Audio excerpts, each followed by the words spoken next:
Hey there, guys. So thanks for listening. This is a new segment that I'm doing. It's called Random Rewatch. Um, and basically, what I wanted to do was go back and look at movies that I haven't seen in a long time. I don't know, kind of rediscover them. And so this is a way to do that. What I'm going to be doing is I have a random number generator that's going to generate a random year between 1978 and 2003, and then whatever year gets picked, I am going to go into uh, Wikipedia and look at the films that were out that year and pick one that I've seen before, but that I haven't seen in a long time, and rewatch it with fresh eyes.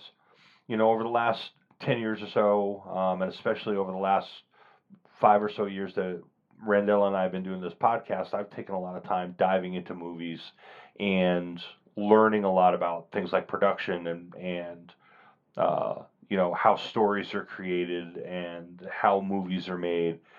And so I wanted to take that knowledge that I've learned and apply it to a movie that I haven't seen in a long time. Now, some of these are going to be movies that I used to like way back in the day, and I'm going to look at them and see if they actually hold up and if they, are still a good movie in my eyes. Some of them may be movies that I kind of dismissed and didn't really like all that much, and I'm going to look at them and see if I can find anything in them that, maybe raises them. But honestly, sometimes a movie just sucks, and I will let you know if I think that this whatever movie that we're watching doesn't really hold up. And so that's it. I may decide at some point to have some people on. Maybe Rendell and I will do this, or maybe Justin and I will do this, or another guest that we have on, especially if it's somebody that I know that really likes a particular movie. I may ask them to come on with me. So I'm really looking forward to doing this and um, rediscovering some movies. So let's dive right into it. So the first year that I picked out or that I didn't pick out, that Google picked out was 1995. And there were a lot of good choices in that year. Um, there's some great movies that came out that are movies that I've seen a lot of. Things like Apollo 13, Die Hard with a Vengeance, which I actually just watched like 2 weeks ago. The original Bad Boys, Seven, Jumanji, the original Jumanji, Batman Forever. Probably the less we talk about that, the better. Um, there was a couple though that I haven't seen in a long time, and I was thinking about revisiting Tommy Boy and what was the other one that I was thinking? Goldeneye. I haven't actually watched Goldeneye in probably 15 years, if not longer. Um, but the one that I kind of settled on is 12 Monkeys was another one that I was really on the fence about because I did not like that movie, and I remember not liking that movie, and I haven't watched it in probably 20 years, if not more. And I did like there was a TV series, 12 Monkeys, that kind of dove more into the sci-fi side of it. Um, so I was kind of on that one, but what I landed on was Bryan Singer's The Usual Suspects. And I know that's that may be for some a controversial pick, mainly because of all the problems that Bryan Singer and Kevin Spacey have had over the last, let's call it 5, 6, 7 years, with allegations of wrongdoing on their part. And so one of the reasons that I was kind of drawn to it and thought about it was this idea of can we separate a piece of art from the person who created it, even if that person or persons turns out to be a monster? Does the art stand on its own? And this is a question that's been going around in the film world for a long time, especially after the prevalence of the Me Too movement, and how a lot of people have turned out to be not great people. And but it goes all the way back to, like, Roman Polanski, and that's been a debate in Hollywood for a long, long time. And you know, do we look at the films of someone like Roman Polanski for the arguable masterpieces that they are, or do we look at them and go, no, I'm not even gonna bother with this? and it's a tough call. And I know that there is, I won't name it, but I know there is a particular actor in Hollywood who was very popular in films through the 80s and 90s, and a lot of whose films that I really enjoyed, and I found them to be like really, really great films that I really loved watching.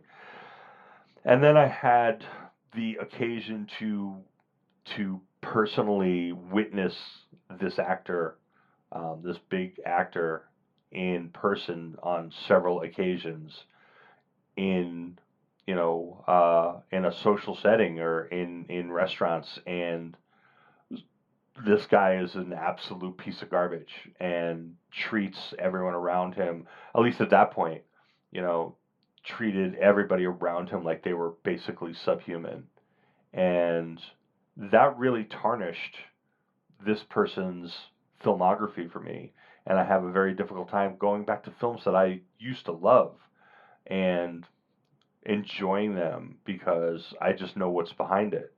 And I will entirely allow that it's possible that that person has changed, although that person is still working, and I continue to hear pretty bad things about them. Um, and but that's a personal thing to me. Something that I personally witnessed. I never witnessed Bryan Singer do anything. I never witnessed Kevin Spacey do anything, and that's not to minimize um, what they may have done to somebody else. And I've heard terrible things about it. But I think it's a lot different if it's you or somebody um, versus some abstract idea of somebody who did something in the past. And especially, situations like with Kevin Spacey, like as an actor, I can appreciate Kevin Spacey as a really great actor. And there's a lot of things that he's done that I really, really love. I mean, Margin Call is one of my favorite movies, and he has a big piece of it. And yeah, there's always this little twist when you look at it and you see him, and it's like, oh man, you know, should I be watching this? But then you get lost in the film, And Bryan Singer certainly has got a filmography that I have, respected over the years. I mean, I love the original X-Men movie and X2, and he's done some stuff that I really enjoy and I really like, and um, he'll just focus on Christopher McQuarrie. Christopher McQuarrie he wrote this film, and we'll just call it a Christopher McQuarrie film. You know, he he's a guy who's written a lot of great stuff. Valkyrie with Tom Cruise was a good movie that he wrote. Jack Reacher, which he directed. Edge of Tomorrow, which is another Tom Cruise movie that I really love. And then he's directed the last the last three, and then upcoming four Mission Impossible movies. And he also wrote Top Gun Maverick. So, this is a guy that I really like some of his work. He was a uncredited writer on. I want to say he was an uncredited writer on Rogue One. He did some work on the Wolverine. He did some work on Ghost Protocol. He did some work. He's not a credited writer, but he did some work on the original X-Men. So he's a great writer. So let's get into it. Let's get into this movie and see what we think about The Usual Suspects. The greatest trick the devil ever pulled was convincing the world he didn't exist. All right, you all know the drill. And that was how it started. The five of us being brought in on a trumped-up charge to be leaned on by half-wits. Number one, step forward. It didn't make sense that I'd be there. I mean, these guys were hardcore hijackers. Answer my question. Can you hear me in the back? Hello? What the cops never figured out, and what I know now, was that these men would never break, never bend over for anybody. You gonna charge me? You don't put guys like that into a room together. Let's get back to that truck. Who knows what can happen? Well, I figure we owe it to ourselves to salvage a little dignity. Me and Fenster heard about a little job. My employer requires your services, gentlemen. One job, one day's work. Very dangerous. So apparently this film came about, Kevin Spacey had met Bryan Singer at a party, and I guess we're all glad we weren't at that party, but, and apparently had really liked Singer's first movie, Public Access, and had suggested that perhaps they want to work together. I think it was at Sundance that they had met, and Singer had this kind of idea in his head. He had read a column in Spy magazine that was called "The Usual Suspects," and he liked the term. And of course, that phrase comes from um, the movie Casablanca, and a very famous line at the end of that movie, or in the middle of that movie, by Claude Rains. Major Strasser has been shot.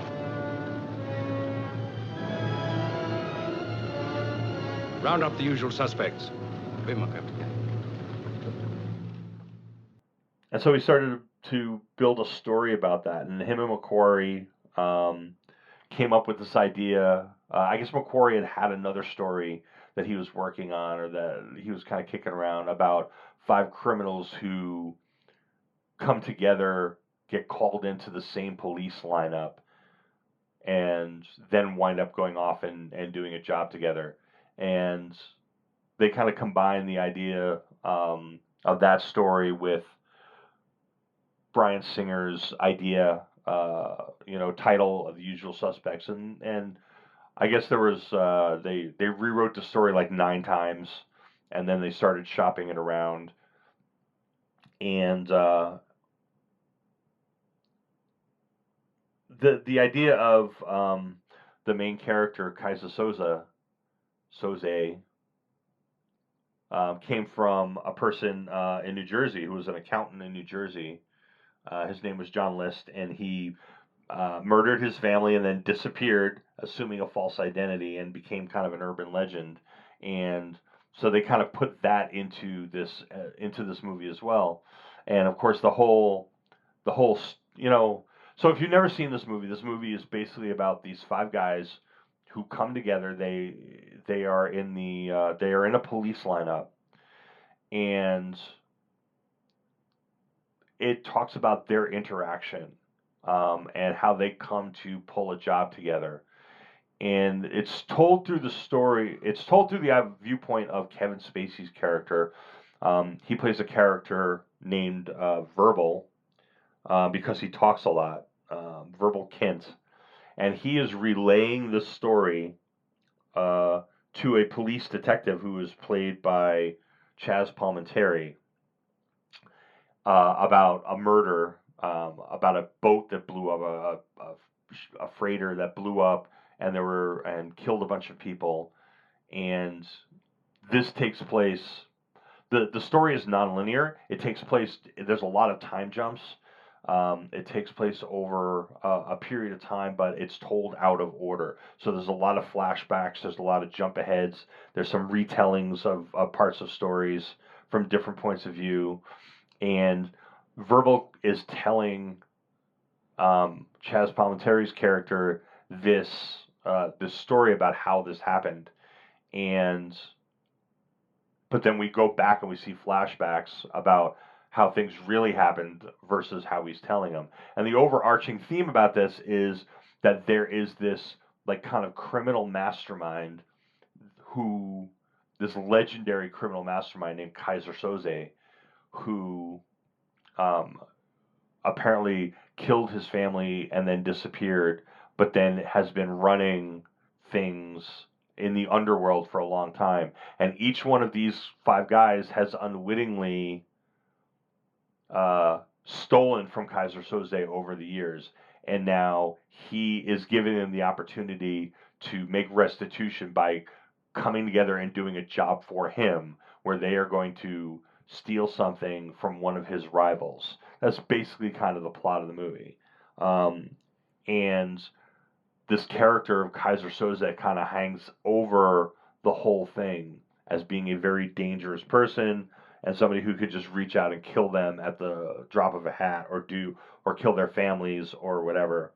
And so this plot starts to unravel. They are approached. So your characters are Kevin Spacey as Verbal Kent, as I said. You have Gabriel Byrne, who plays a character named Keaton. Um, you have Stephen Baldwin, who plays a character named McManus. Benicio del Toro, who plays a character named Fenster, and Kevin Pollak, who plays a character named Hockney, and they all have different things that they bring to life. And the funniest part about this is, so there's this whole question throughout the movie of who is Kaiser Soze, and is Kaiser Soze actually a character in the movie, and none of them know about it, or is Kaiser Soze kind of this off-screen character? The funny part about this, and I guess I will spoil this, you know, almost 30-year-old movie. Kevin Spacey is Kaiser Soze, and Verbal is an assumed identity. The funny part about this is throughout the production of this,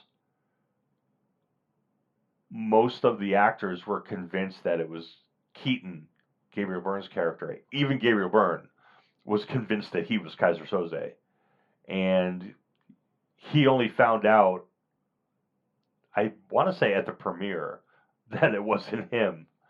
Um, Due to some editing, I don't know if they shot alternates or whatever, but apparently he was really mad that when he found out that he wasn't Kaiser Soze, and basically walked out. Maybe it wasn't the premiere. I think maybe it was a screening, and Bryan Singer had to like kind of go chase him down and get him back in the room.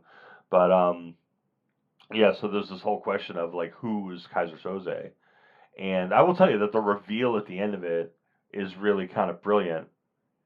The way that um, it's it's figured out, and Kujin, who is Chaz Palminteri, he's sitting there and he's looking around. So basically, they have Verbal is in this room he's at the police station, and he's telling the story.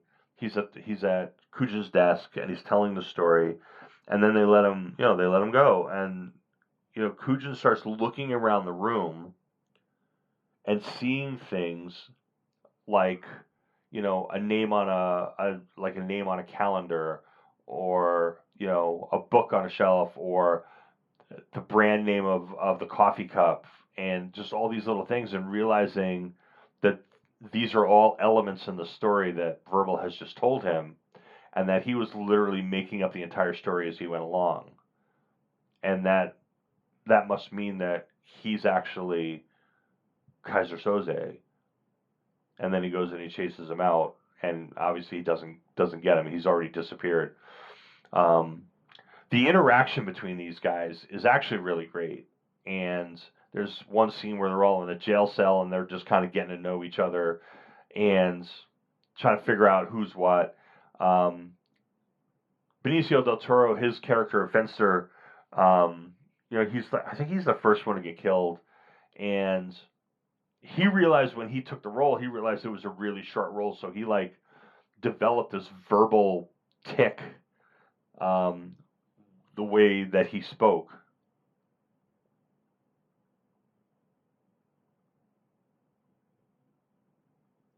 And that was to make, in his mind, that made his character more memorable. Otherwise, he would have just been like almost a cameo.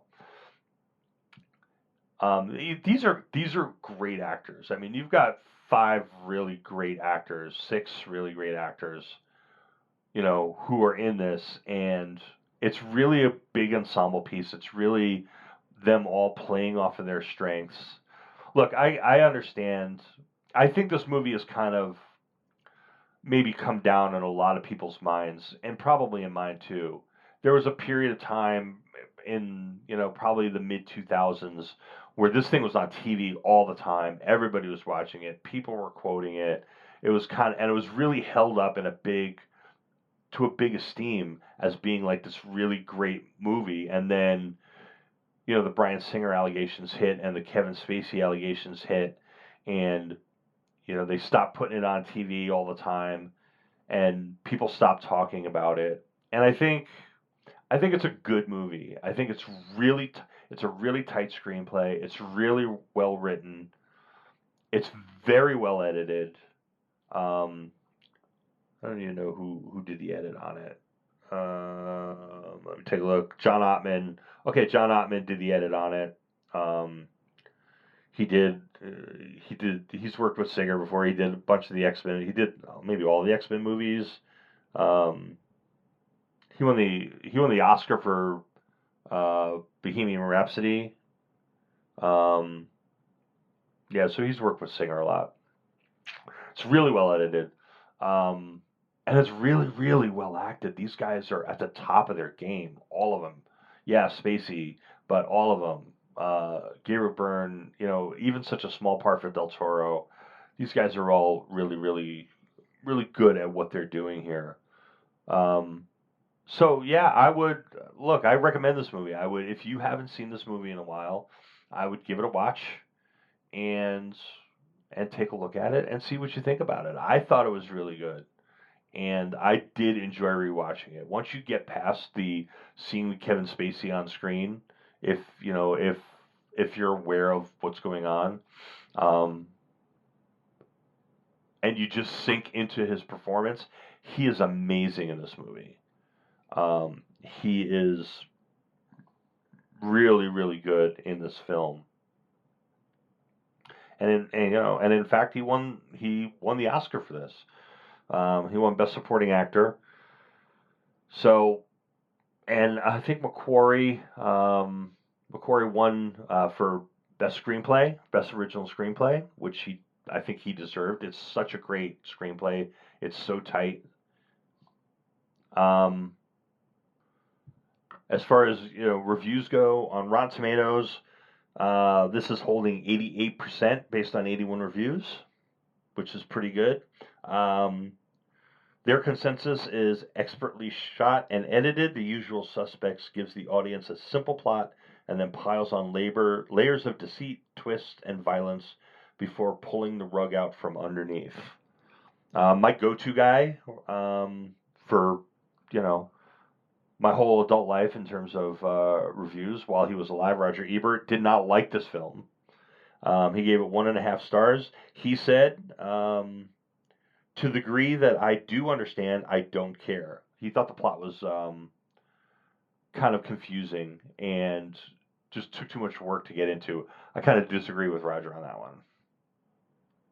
The one thing I'll say about it kind of in closing is that I think the title is interesting in that, The Usual Suspects, at least when it comes to Casablanca, kind of refers to this idea that it's kind of this twofold thing, right? It's like this idea that they will bring in like this group of people to do a lineup as just kind of a pro forma exercise, which is basically what happens at the beginning of this movie. But also there's this idea that, they're going to be bringing in like colorful characters who are going to be interesting. And that's what this movie is. Movies typically have like a big star and then or two, and then a bunch of interesting character actors. Orson Welles famously said that all great actors are character actors, and this film really kind of puts that out there. These are a bunch of actors who are doing great character work and really getting us interested in who these people are, and that makes them more colorful and more interesting than one guy that the camera's on 90% of the time. And so I found this movie really interesting. I think you should watch it, and if you haven't seen it, and that's it. And thank you for listening. I spun the wheel for next time, 1992, and I'm going to go through some movies, and I will be letting you know what's coming up. Thanks.